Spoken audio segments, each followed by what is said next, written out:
এই সর সাইড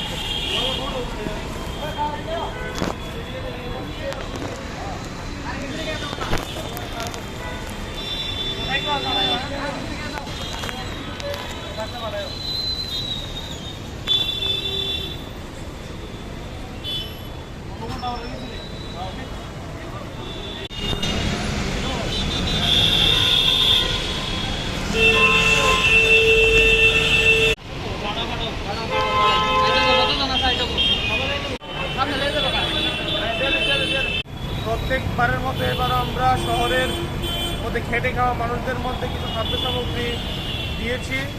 আমরা জানি যে করোনা পরিস্থিতির কারণে সকলেই অসুবিধার মধ্যে আছে। সব সাধারণ মানুষের মধ্যে একটা খাদ্যের সংকট এবং অভাব দেখা দিয়েছে।